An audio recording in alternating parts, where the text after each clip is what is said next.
The march to Moscow, a masterclass for Russian troops, is what Wagner boss Prigozhin is now claiming. He says that the mutiny was not to overthrow the government, but to show security flaws in the system. Meanwhile, the Kremlin is trying to, in fact, say that it is trying to project a return to order kind of a situation. We have over here Vladimir Putin being firmly in grip. Putin did not personally address the crisis but made a video speech to youth forum dubbed the engineers of the future and praised the industry for overcoming severe external challenges. The Kremlin said that Putin had spoken to Iran's president as well as other nations as well, even to Turkey, and tried to say that he is in control. Meanwhile, a Russian's defense minister is seen in the first video amid ouster reports coming in. Russian Defense Minister Sergei Shoigu made his first public appearance since mercenary uprising demanded his ouster, inspecting troops in Ukraine. A video released on Monday aimed at projecting a sense of order.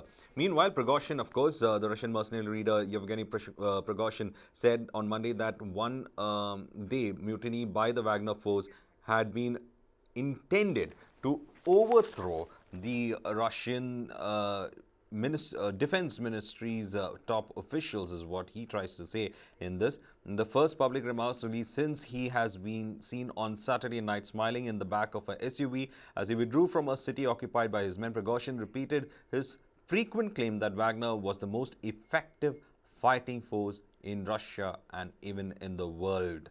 That is a big statement coming in. It looks like he's trying to say, boss, I have been victorious to his boss, who is Vladimir Putin, and that he's put out his schedule as well.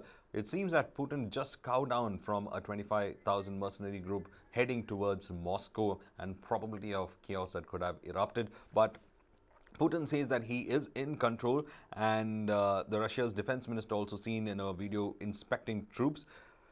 Meanwhile, the Russians, as usual, are checking if Western agencies are involved in the mutiny. That has been one of the speculations, saying that why would the Wagner group, in fact, go ahead with this mutinous behavior. Well, a lot happening on that front, isn't it? Though the mutiny seems to be over, the speculation still rife, isn't it, Pankaj? Yes, Varghese, in that scenario, we have seen how the whole situation has unfolded. And for Prigozhin, it is incumbent as of now to make his presence felt and also fix the damage that he might have done. And this clarification coming in that the march to Moscow was not to overthrow the government, but to actually make home a point that what were the flaws in the war against Ukraine. Obviously, that was not the case. This is a last moment change, that he is mentioning as of now. His exit to Belarus and his troops obviously finding refuge in Belarus is something that has averted the situation as of now for both Putin and Prigozhin. But yes, Putin would use this opportunity to brandish the fact that he managed to quell the violence, quell the coup, and has, yeah, in a way, yeah, managed to stay in control. But overall, I would say this is one aspect that has unfolded as of now. What happens next to Prigozhin, that remains to be seen. And secondly, what could be his next step, also could put Putin on spot.